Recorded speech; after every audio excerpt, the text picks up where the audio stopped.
Haleluya, puji Tuhan, salam sejahtera bagi kita semua, keluarga GPDI El Shaddai Magelang. Kita mengucap syukur kepada Tuhan, kembali hari ini kita menikmati kebenaran firman-Nya. Terlebih dahulu mari kita akan sama-sama ucapkan revival. Ini menjadi doa kita, terus kita aminkan dalam kehidupan kita. Revival, saya berubah, saya berkarya, saya menjadi berkat. Puji Tuhan, Tuhan Yesus menolong dan menyertai kita semua. Renungan firman Tuhan pada hari ini saya berikan judul Menyikapi Orang yang Lemah. Kita buka bersama dalam Amsal 23 ayat 10 sampai ayat 11. Sekali lagi Amsal 23 ayat 10 sampai ayat yang ke-11. Demikian bunyi firman Tuhan. Jangan engkau memindahkan batas tanah yang lama dan memasuki ladang anak-anak yatim. Karena penebus mereka kuat, dialah yang membela perkara mereka melawan engkau. Bapak Ibu yang diberkati oleh Tuhan, saya yakin dan percaya kita semua meyakini bahwa firman Tuhan itu sangat luar biasa. Firman Tuhan itu berisikan segala hal yang berhubungan dengan kehidupan manusia, mencakup segala hal termasuk tentang bagaimana kita membangun hubungan dengan orang lain. Kita berelasi dengan sesama kita dimanapun dan kapanpun kita berada. Contohnya saja seperti yang kita akan bahas bersama dalam ayat ini. Dalam ayat ini Salomo memberikan satu nasihat tentang hubungan dengan orang yang lemah. Nah, orang yang lemah yang disebutkan Salomo dalam ayat ini yaitu adalah anak-anak yatim. Kita tahu bersama bahwa anak yatim adalah mereka yang tidak lagi memiliki ayah. Nah, anak-anak yatim dalam ayat ini tidak hanya berbicara tentang mereka yang tidak memiliki ayah secara jasmani, tetapi anak yatim juga merujuk kepada mereka yang dalam kehidupan mereka banyak kesukaran yang mereka harus hadapi dan mereka harus menghadapinya, mereka harus menanggungnya seorang diri. Mereka harus menjalani setiap kesukaran itu ataupun menjalani kehidupan ini seorang diri. Nah, ini juga yang dimaksudkan sebagai anak-anak yatim. Ya, kita tahu bahwa anak yatim tidak mempunyai ayah dan salah satu peran ayah dalam keluarga adalah sebagai pelindung, sebagai pemimpin, sebagai pencari nafkah dan sebagainya. Tapi anak-anak yatim mereka tidak memiliki sosok ayah. Dan dalam ayat ini tidak hanya anak yatim secara jasmani dalam artian tidak memiliki ayah secara jasmani, tapi ini pun juga dapat dikategorikan sebagai mereka orang-orang di luar sana yang mungkin dalam menjalani kehidupan ini mereka seorang diri, tidak punya orang-orang di sekitar yang mungkin dapat mendukung, menolong, ataupun mereka yang sedang dalam merantau ya, menjalani kehidupan mereka jauh daripada keluarga ataupun orang-orang terdekatnya. Nah, Bapak Ibu yang diberkati oleh Tuhan, di lingkungan kita atau sekitar kita mungkin kita memiliki kenalan atau rekan yang kita tahu bahwa hidupnya dia harus menjalaninya sendiri, dia harus menanggungnya sendiri, ataupun ada kesukaran-kesukaran yang dia harus jalani itu seorang diri. Nah, kita hidup di tengah-tengah manusia yang beragam dengan sesama kita yang juga tentunya beragam. Dan dalam menghadapi setiap sesama kita, firman Tuhan selalu memberikan pedoman-pedomannya. Saat ini kita belajar tentang menghadapi, bagaimana kita menyikapi, bagaimana kita hidup bersama dengan sesama kita yang kita tahu mereka sedang bergumul dengan kesendirian mereka, yang mereka harus menjalani kehidupan ini dengan seorang diri. Kita sebagai umat Tuhan harus menjadi berkat bagi kehidupan mereka. Nah, bagaimana caranya? Ayat renungan hari ini adalah nasihat bagi kita sebagai umat Tuhan, bagaimana kita memperlakukan atau menyikapi orang yang lemah atau mereka rekan-rekan kita yang saat ini kita tahu dalam kesendirian mereka, dalam kesukaran mereka. Bagaimana kita bersikap, bagaimana kita menyikapi keberadaan mereka. Yang pertama, jangan kita merampas hak mereka. Ayat kita dalam Amsal 23 ayat 10 saya akan bacakan dalam terjemahan sederhana Indonesia. Di sana berkata, janganlah memindahkan batas tanah yang sudah ditetapkan sejak dulu, dan jangan merampas hak milik tanah anak-anak yatim. Ya, di sini kita dapat melihat ini dapat memberikan pengertian bagi kita bahwa jangan merampas hak orang lemah. Ya, itu artinya adalah jangan kita mengambil sesuatu yang bukan hak atau milik kita, melainkan milik mereka, orang-orang yang lemah itu. Nah, Ayat ini tadi juga sudah berkata jangan merampas hak milik tanah anak-anak yatim, mereka yang lemah. Jangan kita ambil bagian mereka. Yang kita tahu itu juga bukan milik kita. Jangan sampai kita merebut itu dari mereka. Contohnya saja tindakan-tindakan yang bisa kita temukan di sekitar kita, yaitu ada tindakan yang dengan terang-terangan dilakukan oleh orang atau pihak yang kuat. Dalam artian orang itu memiliki kuasa atau memiliki pengaruh, memiliki pangkat atau jabatan dan juga kekayaan atau uang yang besar. Sehingga pada akhirnya mereka dengan semena-mena, dengan seenaknya mengabaikan kepentingan orang lain, khususnya mereka yang lemah itu. Misalkan korupsi dana bantuan, ya, misalnya bagi mereka benar-benar anak yatim, ataupun bantuan yang seharusnya diperuntukkan bagi orang-orang yang membutuhkan bantuan dana dalam kehidupan mereka, ya, untuk menunjang kehidupan mereka. Kemudian itu dikorupsi, digunakan untuk pribadi. Ataupun juga sebelumnya sudah menjanjikan bahwa akan memberikan bantuan, akan memberikan satu pertolongan, tetapi tidak pernah direalisasikan atau tidak pernah dilaksanakan. Nah, ini adalah salah satu contoh merampas, ya, hak orang yang lemah. Bagaimana seharusnya itu bagian mereka, tapi kita mengambilnya, dalam artian kita tidak memberikannya, tidak melakukannya itu bagi mereka. Nah, sebagai umat Tuhan tentunya ini adalah perbuatan yang tidak berkenan di hadapan Tuhan, ya.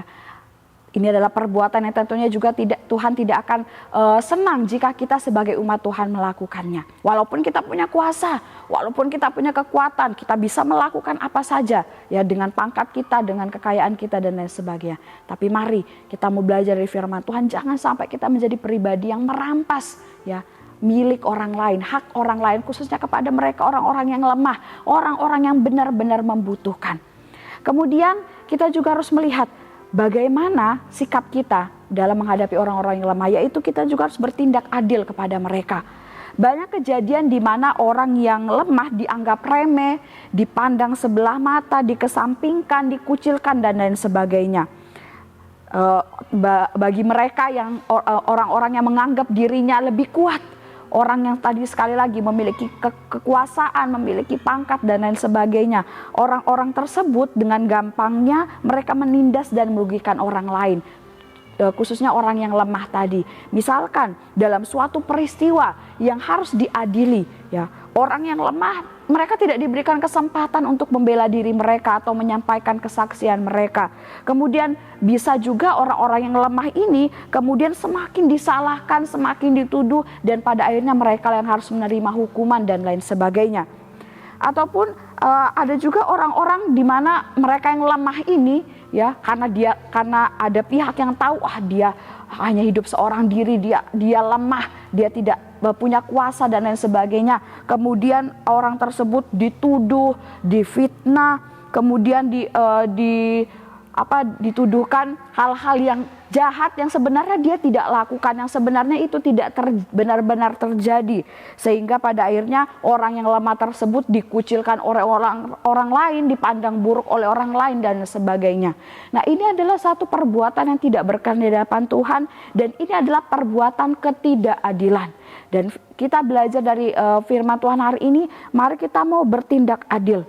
Kita harus memperlakukan siapa saja dengan adil.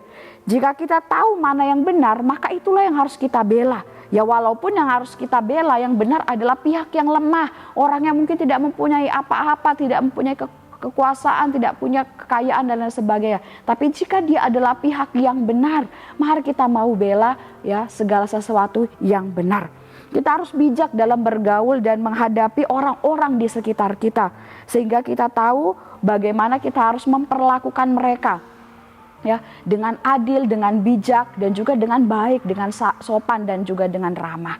Itu yang Tuhan inginkan dalam kehidupan kita. Jangan sampai mereka yang lemah justru semakin tertindas dengan keberadaan kita. Padahal kita adalah umat-umatnya Tuhan yang seharusnya kita menjadi berkat bagi mereka, membagikan kasih bagi mereka. Kemudian terakhir, bagaimana kita menyikapi mereka orang-orang yang lemah, yaitu dengan kita memperhatikan keadaan mereka. Bagaimana cara kita memperhatikan? Yaitu hal apa yang kita tahu baik dan benar untuk kita bisa lakukan, kita bisa kerjakan untuk membantu orang itu, ya mari kita lakukan.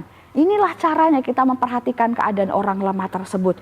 Jangan sampai pertolongan atau bantuan yang sebenarnya dan seharusnya bisa kita berikan bagi mereka, tetapi kita tidak melakukannya, kita menahannya.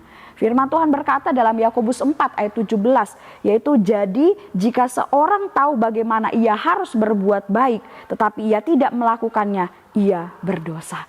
Jadi mari kita memperhatikan keberadaan mereka, apa yang kita tahu baik untuk dapat mendukung mereka, mensupport mereka, membantu mereka. Mari kita mau lakukan itu. Saat ada orang-orang di sekitar kita yang kita tahu mereka seorang diri menghadapi pergumulan atau menjalani kehidupannya seorang diri, mari kita mau topang dia. Apa yang bisa kita lakukan yang baik, mari kita kerjakan bagi mereka. Pada akhirnya Bapak Ibu yang diberkati oleh Tuhan, mari kita mau hidup bergaul dengan baik dan bijak dengan sesama kita. Khususnya kepada mereka orang-orang yang lemah. Perlakukan mereka dengan baik dan dengan benar sesuai dengan kehendak Tuhan. Sebab mereka pun adalah ciptaan Allah yang luar biasa. Sama seperti kita.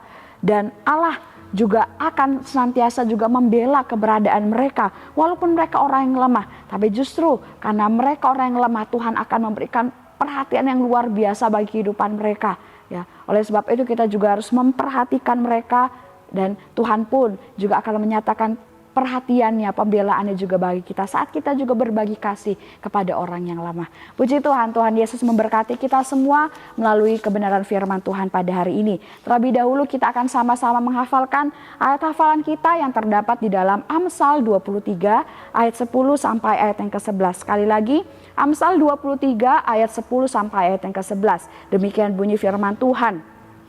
Jangan engkau memindahkan batas tanah yang lama dan memasuki ladang anak-anak yatim, karena penebus mereka kuat. Dialah yang membela perkara mereka melawan engkau. Puji Tuhan, Tuhan Yesus memberkati. Terima kasih bagi Bapak Ibu yang telah mengikuti Renungan 79. Kiranya dapat menjadi kekuatan bagi kita semua. Bagi Bapak Ibu yang ingin didoakan untuk pokok doa tertentu ataupun ingin menceritakan kesaksian, baik mujizat kesembuhan, pemulihan masalah keluarga dan lain-lain, dapat disalurkan melalui chat WhatsApp di nomor 0813 2742 0088. Mari kita akan sama-sama berdoa. Kami mengucap syukur Tuhan buat kasih dan kemurahan-Mu dalam kehidupan kami, terlebih khusus melalui kebenaran firman-Mu yang dapat kami nikmati pada hari ini.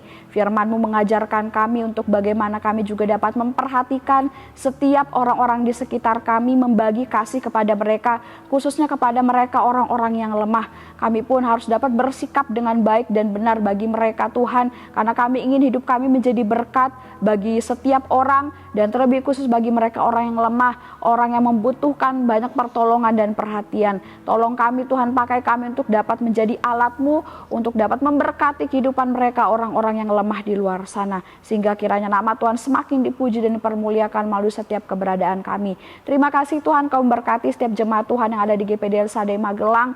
Kiranya Tuhan bawa kehidupan kami semakin hari, kami mau semakin cinta akan Tuhan, semakin setia melayani Tuhan. Terima kasih Bapa. Kiranya negeri keluarga GPD LSAD Magelang diberkati oleh Tuhan dengan yang terbaik dari langit, dengan air embun dan dengan air samudera raya yang ada di bawah, dengan yang terbaik dari yang dihasilkan matahari dan dengan yang terbaik dari yang ditumbuhkan bulan. Kami mengucap syukur dan kami aminkan, kami terima firman-Mu dalam nama Tuhan Yesus. Haleluya. Amin.